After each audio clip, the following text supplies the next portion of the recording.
আসসালামু আলাইকুম দর্শক বন্ধুরা, welcome to my channel land loper শৈশব। ভবঘুরে শৈশবের সাথে আরও একটা নতুন ব্লগে আপনাদের সবাইকে স্বাগত জানাচ্ছি। আজকে আপনাদের ভাই দেখেন কি পজিশনে যাচ্ছে ট্রাকে করে। তো আমাদের যাত্রা শুরু করছি আমরা এখানে সামনে সিরাজগঞ্জ রোড। আপনারা জানেন যে সিরাজগঞ্জ রোড উত্তরবঙ্গের বেশ কয়েকটা জেলার বেশিরভাগ জেলার প্রবেশদ্বার। তো আজকে রোদ তেমন নাই আকাশে, রোদ হলে মানে খবর হয়ে যায়, তো এরকম একটা অবস্থা। এরকম যদি ওয়েদারটা এরকমই থাকে আর বাস যদি রানিংয়ে থাকে তাহলে আশা করি আল্লাহর রহমতে অসুবিধা হবে না। আর যদি জ্যামে পড়ে থাকি তাহলে তো অবস্থা শেষ হয়ে যাবে। তো দোয়া করেন, আপনারা তো পরে ভিডিও পাবেন, আমি দোয়া করতেছি। এখন গারাদহ, বকুলতলা, শাহজাদপুর, সিরাজগঞ্জে আছি।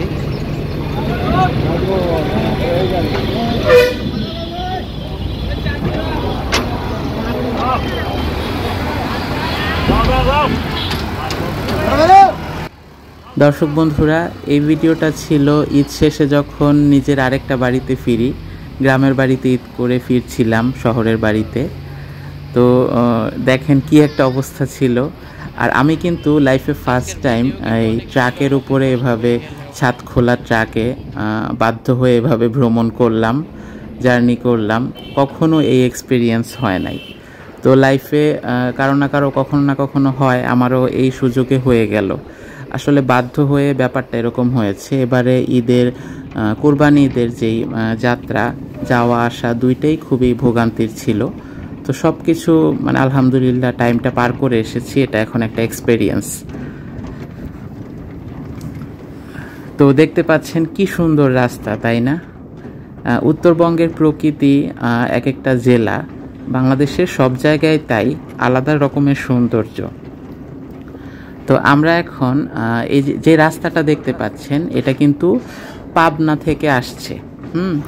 পাবনা জেলা এই রাস্তা দিয়ে গেলে, তো পাবনা থেকে আমরা সিরাজগঞ্জের দিকে চলে আসছি। পাবনা তো শুরু হয়ে যাচ্ছে সিরাজগঞ্জের শাহজাদপুর উপজেলার পরেই হচ্ছে পাবনা শুরু এদিকে। তারপর হচ্ছে শাহজাদপুর উপজেলা, তারপর আরও একটু সামনের দিকে এগিয়ে আসলে উল্লাপাড়া উপজেলা।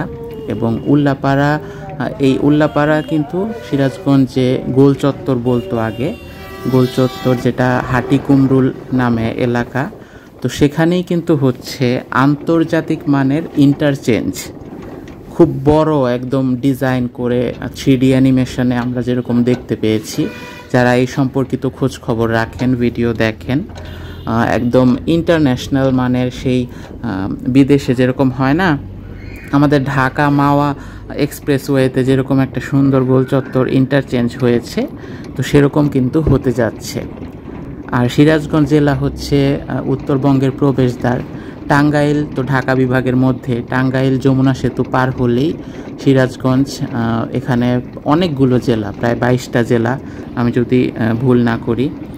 তো এটা খুবই গুরুত্বপূর্ণ। তো আমাদের যাত্রাটা যেমনই ছিল, আমি বেশ কিছু ভিডিও নিয়ে রেখেছিলাম এই সংলগ্ন, যে এটা উল্লাপাড়া এরিয়ারই। দেখেন এদিকের আশেপাশের ভিউ কত সুন্দর। তারপরে সিরাজগঞ্জ রোড গোল চত্বরে উঠবো এবং সেখানে কি কি উন্নয়নমূলক কাজ হয়েছে এই হাটি কুমরুল ইন্টারচেঞ্জের, এই পুরোটা আপনাদেরকে শেয়ার করব। আর পুরো ভিডিওর মাধ্যমে আমি চেষ্টা করব মোটামুটি এর প্রেক্ষাপট, তারপরে কি কি অগ্রগতি শেয়ার করতে। এই যে অলরেডি শুরু হয়ে গেছে, দেখতে পাচ্ছেন আপনারা যে রাস্তার এক পাশে যে নতুন রাস্তা হয়েছে, এটা কিন্তু হাটি কুমরুল ইন্টারচেঞ্জের অংশ। বাংলাদেশের যোগাযোগ ব্যবস্থায় একটি যুগান্তকারী পরিবর্তন আনতে যাচ্ছে সিরাজগঞ্জের এই হাটি কুমরুল ইন্টারচেঞ্জ। যেখানে একসময় ছিল যানজট আর বিশৃঙ্খলা, সেখানে গড়ে উঠছে একটা আন্তর্জাতিক মানের পরিবহন চৌরাস্তা, যা বদলে দেবে দেশের উত্তর ও দক্ষিণ পশ্চিমাঞ্চলের সড়ক যোগাযোগের দৃশ্যপট। আপনারা দেখতে পাচ্ছেন এই যে চোখের সামনে কীরকম জায়গায় জায়গায় কিন্তু এই হাটি কুমরুল ইন্টারচেঞ্জের অংশেরই কাজ হয়েছে এবং হচ্ছে। হাটিকুমরুল গোল চত্বর সিরাজগঞ্জ জেলার একটি গুরুত্বপূর্ণ মোড়, যেখানে ঢাকা, রংপুর, বগুড়া, পাবনা এবং খুলনা, রাজশাহী রুট একত্র হয়। এই জায়গাটিতে প্রতিদিন হাজার হাজার যানবাহন চলাচল করে, যার ফলে তৈরি হয় দীর্ঘ যানজট, সময়ের অপচয় এবং দুর্ঘটনার ঝুঁকি থাকে। এই সমস্যার সমাধানে সরকার দক্ষিণ এশিয়ার আঞ্চলিক অর্থনৈতিক সহযোগিতা প্রকল্প সাসেক 2 এর আওতায় এখানে একটি আধুনিক ইন্টারচেঞ্জ নির্মাণের সিদ্ধান্ত নেয়। এই যে দেখতে পাচ্ছেন, আমরা কিন্তু এই ইন্টারচেঞ্জের অংশ হিসেবেই এই যে দেখেন পিলার, তারপরে এখানে নিশ্চয়ই উপরে গার্ডার বসবে, রাস্তা হবে।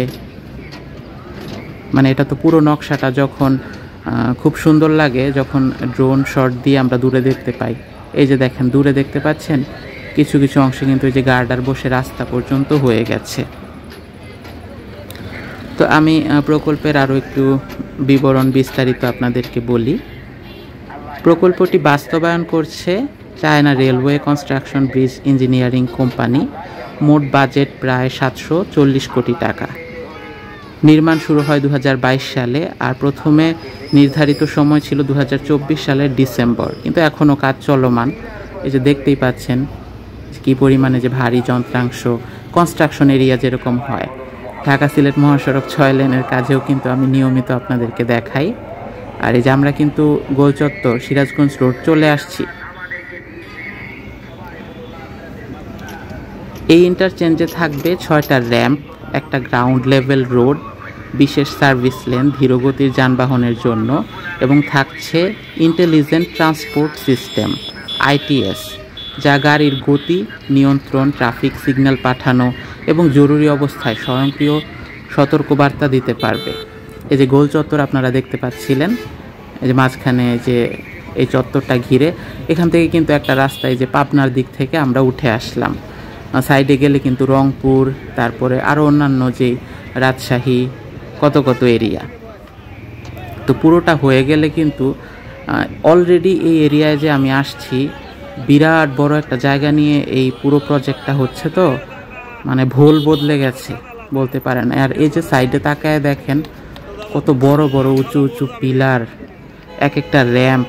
মানে এই যে এই উড়াল সড়ক, অর্থাৎ এই ব্রিজের রাস্তাগুলো কিন্তু নিচে দিয়ে যুক্ত হবে। তারপরে যে লোকেশন দেখা যাচ্ছে, একদিকে বগুড়া, বনপাড়া, বাঘাবাড়িটা হচ্ছে পাবনার। তো যাই হোক, চলেন আমরা আরও একটু বিস্তারিত জানি। তো এই যে ITS, যা দিয়ে গাড়ির গতি নিয়ন্ত্রণ, ট্রাফিক সিগন্যাল পাঠানো এবং জরুরি অবস্থায় স্বয়ংক্রিয় সতর্কবার্তা দিতে পারবে, উন্নত একটা প্রযুক্তি ব্যবহার করা হবে। এছাড়া এখানে এই প্রজেক্টে বিশ্রামাগার, আধুনিক পার্কিং, সার্ভিস এরিয়া, যেখানে একসাথে 500 গাড়ি পার্ক করতে পারবে। এটা কিন্তু একটা বিশাল ব্যাপার।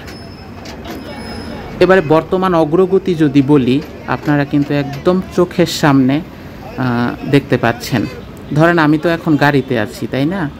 আমি এই যে যাত্রাপথে এদিক দিয়ে পাস করার সময় যতটুকু অগ্রগতি চোখের সামনে দেখতে পাচ্ছি, যে ফ্লাইওভারের মতো আর কি, ব্রিজ, পিলার, বিভিন্ন কনস্ট্রাকশন এরিয়া দেখতে পাচ্ছি। আমি যদি এখানে স্থানীয়ভাবে মানে সময় দিতে পারতাম, সেভাবে একদম নেমে কাছে থেকে পুরো জায়গাটা ডিটেলে দেখতাম, সেভাবেই কিন্তু আমি ভিডিওগুলো করি। ঠিক আছে? তো তারপরও আপনারা কিন্তু বুঝতে পারছেন কতটুকু কি অগ্রগতি। তারপর আপনাদের জানিয়ে দিই, 2025 সালের মাঝামাঝি পর্যন্ত এই প্রকল্পের 48 থেকে 52% কাজ সম্পন্ন হয়েছে, এটা ধরা হয়। ইন্টারচেঞ্জের স্ট্রাকচারাল অংশের বেশিরভাগই দৃশ্যমান হয়েছে, যা আপনারা দেখতেও পাচ্ছেন। সার্ভিস রোড ও র্যাম্পের কিছু অংশে পিচ ঢালাইয়ের কাজও শুরু হয়ে গেছে। কাজের গতি তুলনামূলকভাবে ধীর হলেও প্রকৌশলীরা আশাবাদী 2026 সালের মার্চের মধ্যেই পুরো ইন্টারচেঞ্জ চালু করা সম্ভব।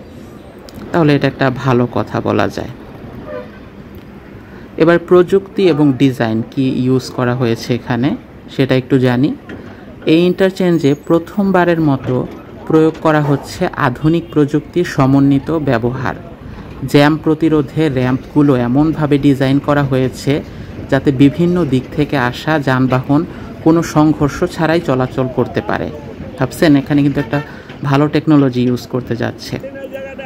পাশাপাশি থাকবে walkway, foot over bridge, traffic monitoring, CCTV camera, যা একে একটি স্মার্ট ইন্টারচেঞ্জ হিসেবে গড়ে তুলবে। রাতের বেলায় সৌরচালিত লাইটিং সিস্টেম এবং বৃষ্টির পানি নিষ্কাশনের জন্য থাকবে আলাদা ড্রেনেজ প্ল্যান। খুবই ভালো। তবে সব কাজেরই তো কিছুটা চ্যালেঞ্জ এবং বিলম্ব হয়, এটা বলা বাহুল্য, কারণ অলরেডি এটার সময়সীমা বেড়ে গেছে। তবে এই মেগা প্রকল্প বাস্তবায়নে নানান চ্যালেঞ্জও আছে। প্রথমত ভূমি অধিগ্রহণ, যেটা সব কাজেরই হয়। ঢাকা সিলেট মহাসড়কও আপনারা ধীর গতি এর জন্যই দেখতে পাচ্ছেন। জমি অধিগ্রহণে বিলম্ব হয়েছে প্রায় 16 মাস। চিন্তা করেন, অনেক জমির মালিক ক্ষতিপূরণ না পেয়ে মামলা করেছেন, ফলে কাজে দেখা দেয় স্থবিরতা। দ্বিতীয়ত প্রকল্প পরিকল্পনার কিছু ঘাটতি এবং সমন্বয়হীনতা, এগুলো তো থাকেই। এবারে ভবিষ্যৎ প্রত্যাশাটা কি? এই ইন্টারচেঞ্জ চালু হলে উত্তরবঙ্গের 22 জেলার মানুষ উপকৃত হবে। ওই যে বলছিলাম, উত্তরবঙ্গের প্রবেশদ্বার এই সিরাজগঞ্জ, যেখান দিয়ে 22টা জেলার মানুষজন পার হয়। ঢাকা, রংপুর, খুলনা, রাজশাহী কিংবা পাবনা, বগুড়া রুটে ভ্রমণ অনেক সহজ, নিরাপদ এবং সময় সাশ্রয়ী হবে। শুধু যাত্রী পরিবহন নয়, পণ্য পরিবহনেও আসবে গতি এবং নির্ভরতা। এর ফলে ব্যবসা বাণিজ্য বাড়বে, আর বাংলাদেশের সড়ক নেটওয়ার্ক এক ধাপ এগিয়ে যাবে দক্ষিণ এশিয়ার মানচিত্রে। এটা কিন্তু বলতেই হয়। আর দেখেন, এই পুরো রোডটা যে আমি ট্যুর করছি, আগে কিন্তু আরও একটা সময় দিনে দিনে উন্নতি হয়েছে। বাংলাদেশে তো সব কিছু একবারে হয় না। সবশেষে বলা যায় যে একটা উন্নত দেশের পূর্ব শর্ত হলো আধুনিক এবং কার্যকর যোগাযোগ ব্যবস্থা। হাটিকুমরুল ইন্টারচেঞ্জ সেই স্বপ্নের একটি বাস্তব রূপ। সময়ের মধ্যে যদি এটি সম্পন্ন করা যায়, তাহলে উত্তর ও দক্ষিণ পশ্চিমাঞ্চলের অর্থনীতিতে বিশাল পরিবর্তন আসবে, যা প্রভাব ফেলবে দেশের সামগ্রিক উন্নয়নে। আপনারা যদি সিরাজগঞ্জের বা উত্তরবঙ্গের বাসিন্দা হয়ে থাকেন, তাহলে এই প্রকল্প আপনার জীবনে সরাসরি প্রভাব ফেলবে। এটা কিন্তু বলাই বাহুল্য, কারণ এটা সিরাজগঞ্জেই প্রজেক্টটা হচ্ছে। এটা তো উল্লাপাড়া উপজেলার একটা অংশ। তো স্বাভাবিকভাবে এখানে ইকোনমিক জোন বলেন, ইন ফিউচার আমরা তো এটাই চাই, যাতে এই যে মানুষ ঢাকামুখী হয়, বিশেষ করে এই যে রাজশাহী বলেন, সিরাজগঞ্জ বলেন, এই সমস্ত উত্তরবঙ্গের অনেক অনেক মানুষ এই যে ঢাকা, গাজীপুর, মধ্যাঞ্চল যেগুলা এখানে আসে কাজ করার জন্য, তো এগুলা কিন্তু যখন তাদের নিজস্ব এরিয়াতে পাবে, ঠিক তখনই কিন্তু তাদের উন্নয়নটা সেভাবে সম্ভব হবে। তো দর্শক বন্ধুরা, আমি সবসময় চেষ্টা করি আমার আশেপাশের লোকালয় জনপদ আপনাদেরকে ঘুরে দেখাতে। নরসিংদী জেলা থেকে আপনাদেরকে নরসিংদীর বিভিন্ন এলাকা, অলি গলি, রাস্তাঘাট, শহর, গ্রাম, উন্নয়ন প্রকল্প, পরিবর্তন, এগুলো যেমন ঘুরে ফিরে দেখাই, সেই সাথে আমাদের ঘোরাঘুরি, খাওয়া দাওয়া, লাইফস্টাইল, এ সমস্ত কিছুও শেয়ার করি। আর যখন যেখানে যাওয়ার সুযোগ হয়, তো আজকে যেহেতু এই সিরাজগঞ্জের মধ্য দিয়ে যাওয়ার সুযোগ হলো, আর এই পুরো প্রজেক্টটা কিন্তু খুবই গুরুত্বপূর্ণ। যারা দেশের গুরুত্বপূর্ণ প্রকল্পগুলো অবজার্ভ করেন, পর্যালোচনা করেন, এই ধরনের ভিডিও দেখেন, তাদের কাছে কিন্তু ভিডিওটি পৌঁছে যাবে। আমি আশা করব প্লিজ একটি লাইক দিয়ে শেয়ার করবেন, সবার মাঝে শেয়ার করবেন। এই ছিল আজকের ভিডিও। আমার চ্যানেলে অন্যান্য ভিডিওগুলো ঘুরে দেখবেন, আশা করি ভালো লাগবে। আসসালামু আলাইকুম সবাইকে।